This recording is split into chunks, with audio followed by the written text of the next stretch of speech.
Welcome.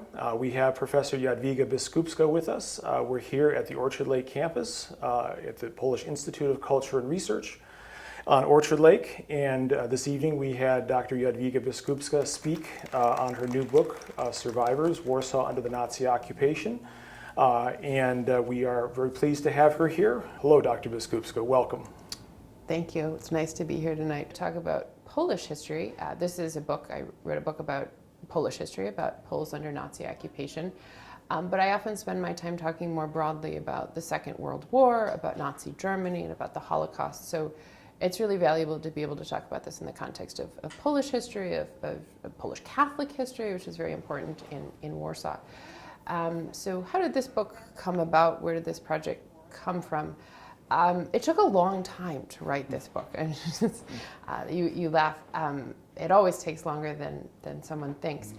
This started out many years ago as a PhD dissertation. And I think after 10 or 15 years, I answered all of the questions I asked as a PhD student, but it took a long time. So this is a book that was intended to answer the question I had. It was a naive question, which is, what did the Warsaw intelligentsia, who were targeted by Nazi Germany as elites who might drive the Polish national project and who might foment a possible independent Polish state, which Nazi Germany didn't want during the Second World War, what did they do under Nazi occupation? What were they able to accomplish? What did they think was possible? How did that relate to earlier periods in Polish history? How did it intertwine with the Holocaust of Poland's Jews? Who were these people who were nation builders in Poland? And how could I present that to an American audience, to English speakers, to people who knew things about the Second World War, who knew about D-Day and Rommel and Hitler and Auschwitz, but not the particularities, the ins and outs of Polish history, which are not well known outside of Poland and outside of the Polish diaspora, like Polonia. And that was what I set out to do, and I think I accomplished some of that. I learned some things in the process. I got to go to some fantastic places and spend some time in Warsaw and many other archives. And I think I came to some conclusions about what Warsaw was like under Nazi occupation. But I'm sure that 10 years from now I'll have more material. I'll think different things then as well. Great, thank you. And I'm wondering, because a lot of people will have, as you mentioned, a lot of Americans have mm-hmm. at least heard about the Holocaust. Mm-hmm. They may not know, everything that we want them as teachers would want them to know. But how does this fit with the Holocaust? Is this a Holocaust? When you talk about the Warsaw intelligentsia, is this a Holocaust story? Is it separate from the Holocaust? Is it, can it be? Is it subsumed under the Holocaust? How does it relate to that larger topic that a lot of Americans may have heard about? Yeah, so that's a great question, and it's especially a great question now because all of the data we have recently. The United States Holocaust Memorial Museum comes out with these surveys every year that says young Americans, people the age of our students, don't know very much about the Holocaust. There's a general sense that it's understood, but whenever that's broken down and people are actually asked to give information, they don't understand it. And I think that it's timely, it's important, it's enduringly important for Americans, for Westerners, to understand what Nazi Germany did. And one of the central and most enduringly important things it did is it attempted to murder all of the Jews of Europe, or all of the Jews under Hitler's control, which also included some North African Jews and others. And where does Poland fit into that story? Well, that's actually pretty obvious, and that is that Poland was home to the largest Jewish community on earth. Nearly 3 million Polish citizens. The Polish Second Republic were Jewish. Polish Jews were an extraordinarily dynamic and important part of Polish national and cultural life, though a contested and complex one. The average Pole through the Second World War was in fact a Roman Catholic rather than Jewish. So the story of the Holocaust intertwines with the history of Nazi German occupation of Poland, and what happens to Polish Jews and to European Jews more broadly becomes an intertwined and complex chapter of what happened to Poles. And that's really important, but it's also a very difficult thing for both of those communities to process. Holocaust survivors, remnants of the Jewish community that end up in all sorts of places, including, crucially, the United States and Israel and other places. Poles who survived the war, and indeed we can speak of Poles surviving the war, as I emphasize in my book, because the Nazi occupation of Poland is so brutal, we have to speak of a question of survival. And so these things intertwine themselves in that Catholic Poles, non-Jewish Poles, become both victims of Nazi Germany in some of its early campaigns. And I write specifically about the intelligentsia in Warsaw, this cadre of national, cultural, political leaders, most of whom are not Jewish, but some of whom are. So assimilated Polish Jews would be in this category. And they become victims of some of Nazi Germany's persecutions. They lose their independent state. They are conscripted for labor by Nazi Germany. They're mistreated. They're subject to all sorts of brutal regulations.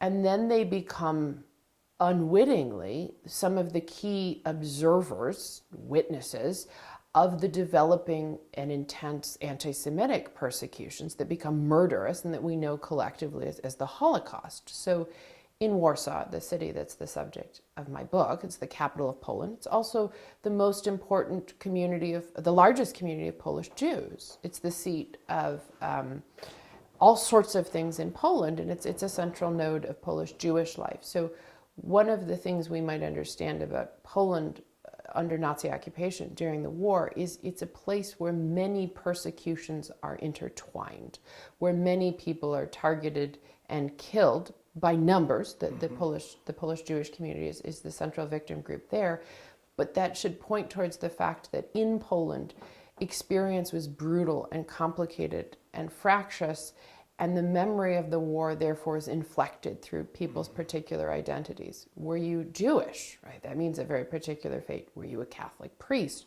Very different fate.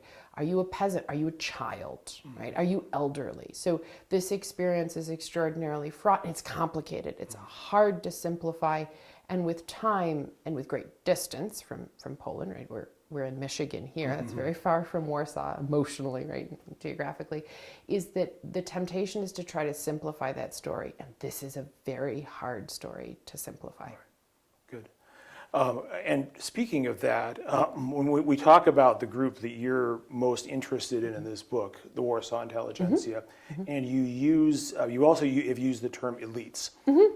And Americans understand elites, when the Americans hear the word elite, they think of maybe the 1%ers, but you're talking about a different group, and it's a broad group. It's not necessarily even an economic class. I mean, there may be some that are better off than others, and certainly as far as the Germans were concerned, this could be school teachers. It could be someone who is a very successful businessman, who had some education.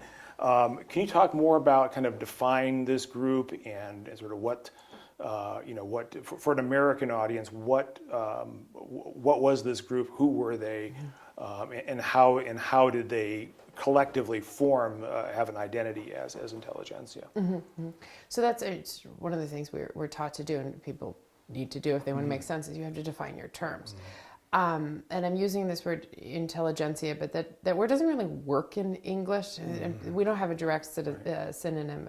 Elite is the temptation, but most people use that word now. They don't mean it positively. The 1%ers. I'm not talking about 1%ers in Warsaw under Nazi occupation. The word intelligentsia, this comes to us from the Russian tradition, and it's a weird word because these are weird histories.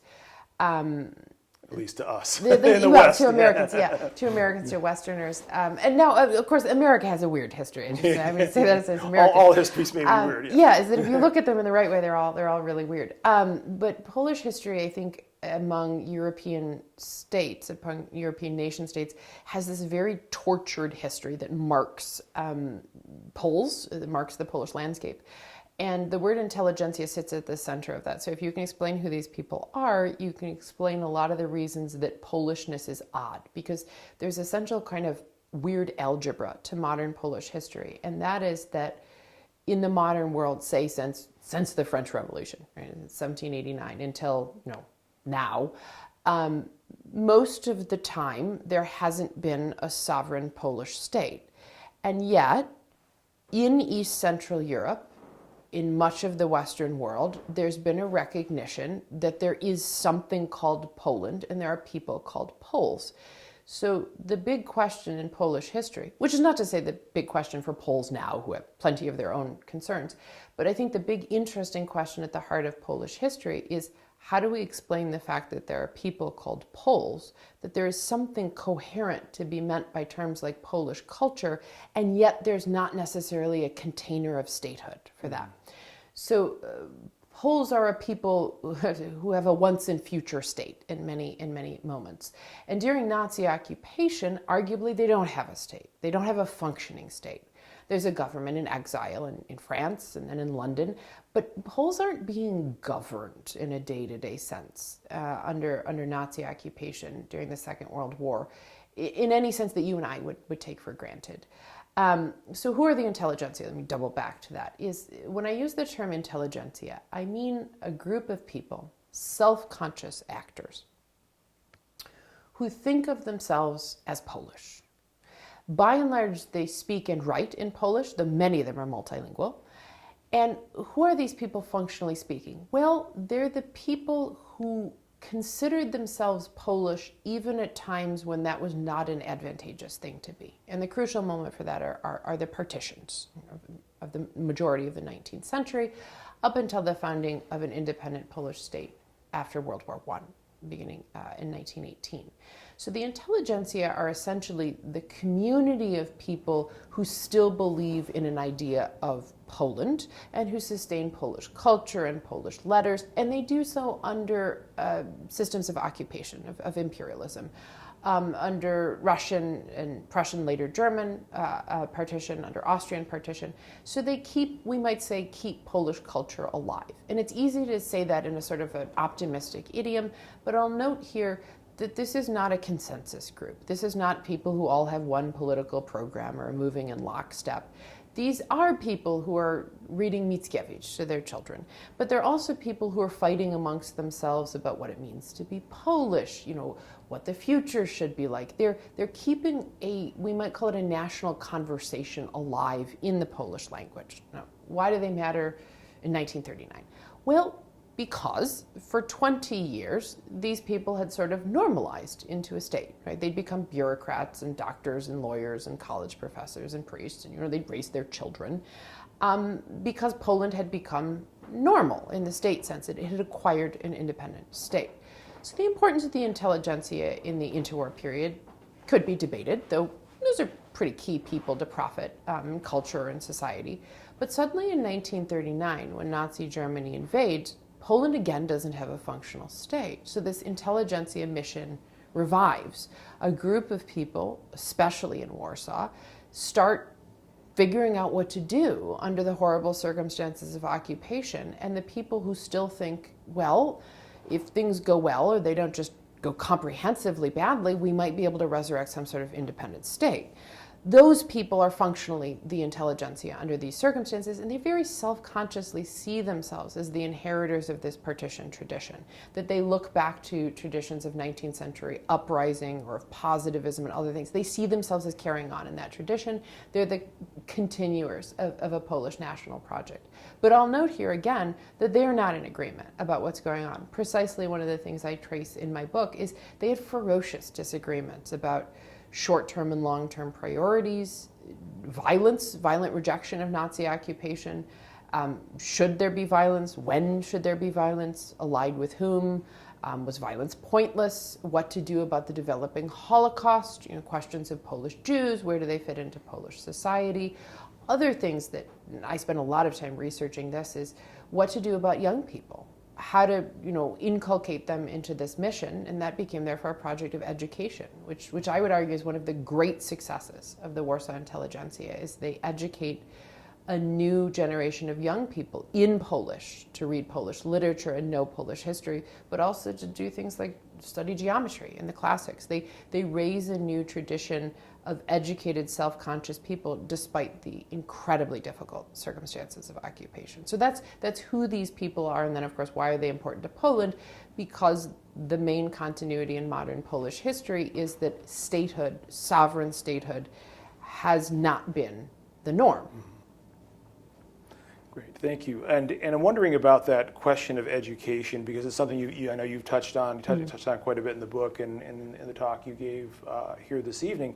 Could you talk a little bit about what that education project? You've characterized that as one of the successes. A lot of the discourse, I suppose, about the occupation in Warsaw is the destruction of the city, the destruction of the of a lot of the population, Jewish primarily, but also non-Jewish, displacement of the population. But you mentioned this as a success. How was it a success, and what were some of the mechanisms that made it successful? Yeah, one of the things that was obvious to me when I started this project is one of the things that had been written on most extensively was on the mature Polish paramilitary and military resistance. And the main institution of that is the Home Army, or Armia Krajowa. And that has extensive documentation. It's enormously important, especially in 1944, but also in the year previous. And I think that is important, but it's also well studied. And it struck me that the Warsaw intelligentsia had to be taken more seriously, especially in years before that. Yes, some of them fight. Yes, some of them eventually contest Nazi occupation with force. But if we think about what the intelligentsia is this group of people who are carrying on Polish national traditions, well, violence and soldiering aren't necessarily going to be the obvious thing for them to take up. That seemed pretty clear to me, and it was also very clear to the intelligentsia themselves. So one of the earliest opposition movements or organizations under occupation is almost immediately after Nazi Germany invades and Warsaw is conquered after a long siege, is that university professors and teachers start reorganizing their classes. And they do so for very practical reasons. So Nazi Germany invades in fall of 1939 when an academic semester is beginning. And many young people, university students who lived around Warsaw, had come to the capital and were interrupted by this invasion. And their professors reconstituted schools, because why wouldn't they? I think of C.S. Lewis's famous exhortations at the beginning of the Second World War. We do the project of education now, or there's never going to be a perfect time. And they began to do this, but the interesting thing about that is almost immediately the civilian occupation administration of Poland made higher education illegal. So this wasn't simply something people continued because they thought it was important. It immediately put them outside the law of occupation. And Nazi Germany did this because they saw themselves as occupying Polish territory in the long term. We use the Nazi phrase here is they wanted Polish territory for the edge of Lebensraum, for long-term German settlement. And they thought that a Polish leadership class, which they understood much like the Poles understood their own intelligentsia, though Nazi Germany was against the idea, that these people would be key sources of rebellion, which it turned out was correct. And therefore, they didn't want this class to be able to operate, and they didn't want it to be replaced. So they didn't want people to be educated in Polish as self-conscious Poles. So university education, forbidden. Elite high schools that will train people to, take a matura or finishing exam, forbidden. Seminaries and, academies of various sorts, fine arts academy, all that's forbidden. So one of the things that the Warsaw Professoriate does, even in the fall of 1939, is it keeps teaching people anyway. And teaching, of course, changes. Resources are limited. It's very dangerous. It's policed. People end up in Pawiak, the central political prison in Warsaw. They're executed and tortured simply for engaging in university education.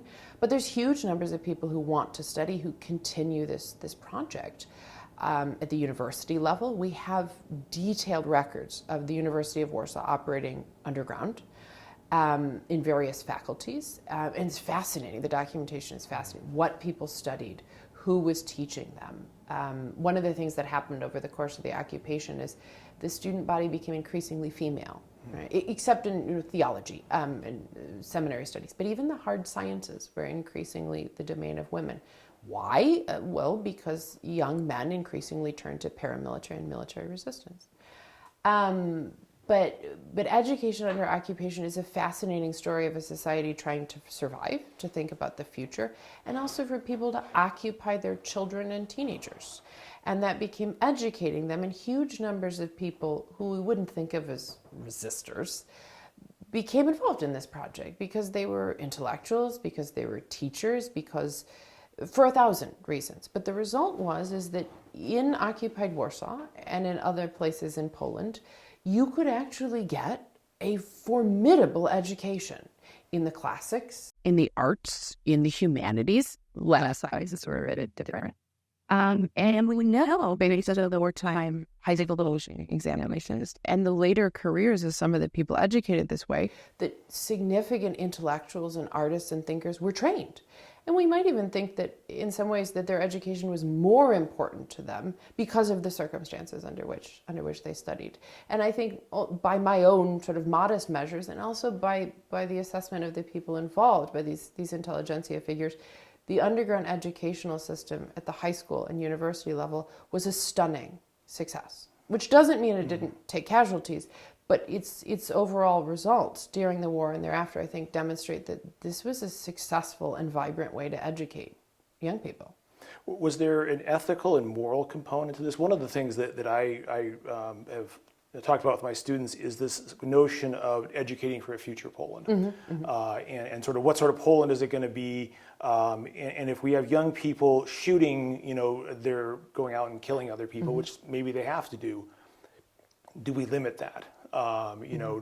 Is there that very often in underground organizations they would limit the number of assassinations that you could participate in because they were concerned about what's going to happen after the war? Are we going to create a nation of killers, in a sense? And so there had to have been a moral and ethical side to this education as well.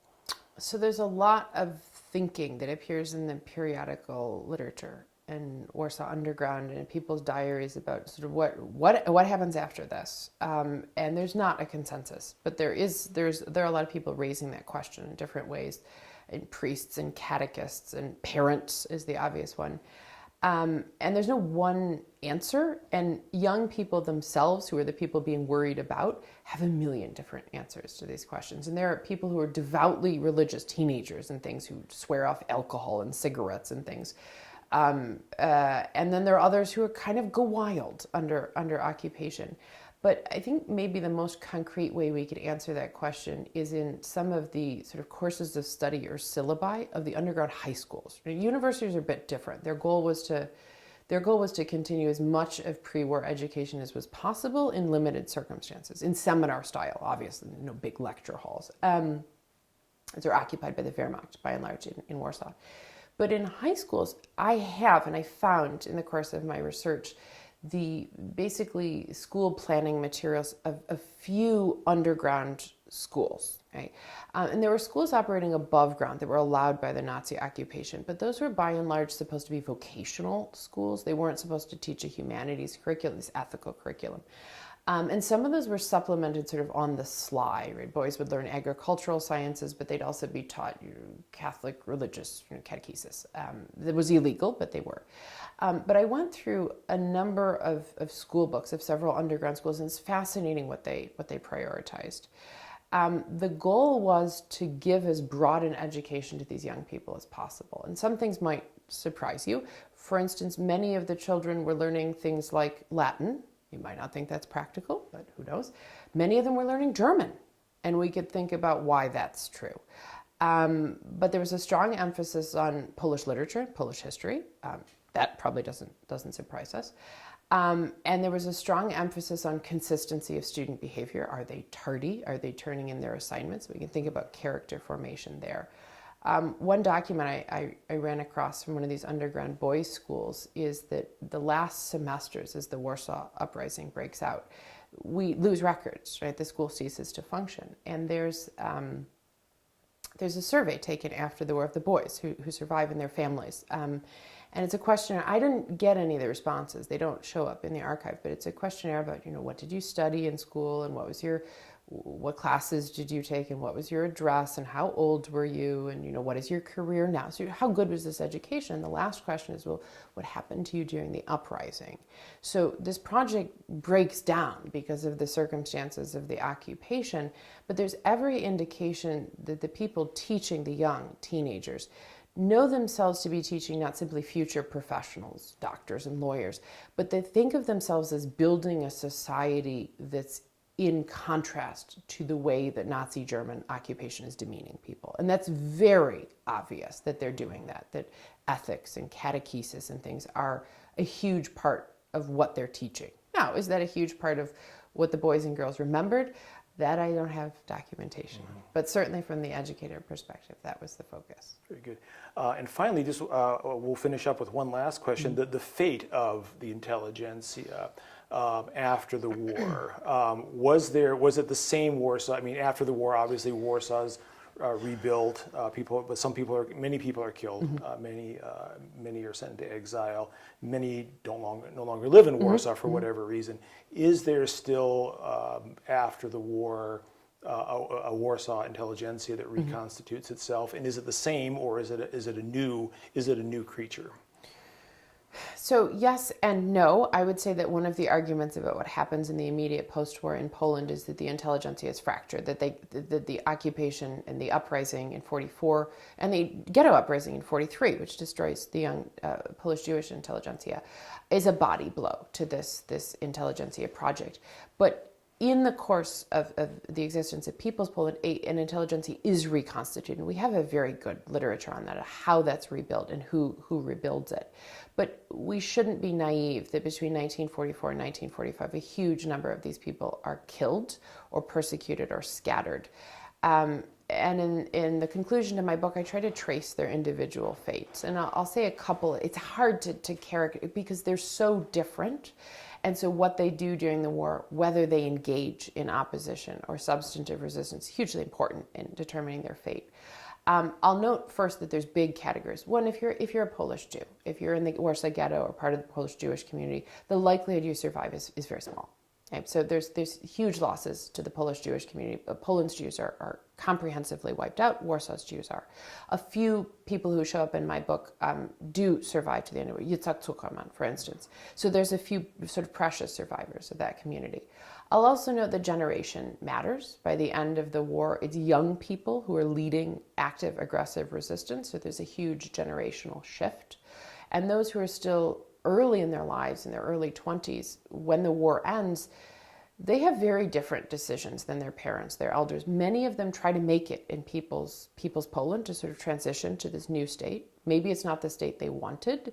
Maybe it's exactly the state they wanted, but they're so young, they transition from independent Poland to occupation to early communist Poland. Older people don't necessarily. Some people are cast into a diaspora in which the rest of their lives, what they did during the war defines them. So they become sort of professional resistors in retirement. And others, I think a figure like Pilecki, because he's become very famous in Poland today, who was persecuted by both the Nazi occupation and then by a later Soviet regime. So no matter one's politics or ideology or religion, one could end up a foul of one regime and a great friend of another, or you could actually end up a foul of both of them, which a number of people did. But one of the really interesting things I think about the decade after the end of the Second World War is if you're part of this group, if you're aspiring to a role in Polish national life, what you did during the war is absolutely vital to who you become. It's never neutral. And of course, this motivates a large number of people to embroider that story. But there are plenty of people who don't have to, who did lots of things during the war, which become vital in post-war Poland, regardless of its politics. So they scatter enormously. And one of the things I detail in the book is many of the people whose work I look at, whose lives I look at, do not survive until the end of the war. And yet there's still, I think, important echoes of their wartime projects in the later Polish states. Great, thank you very much. Once again, the book is Survivors, Warsaw Under the Nazi Occupation. It's coming out in paperback soon, and so I encourage you to take a look, and thank you once again. Thank you, John.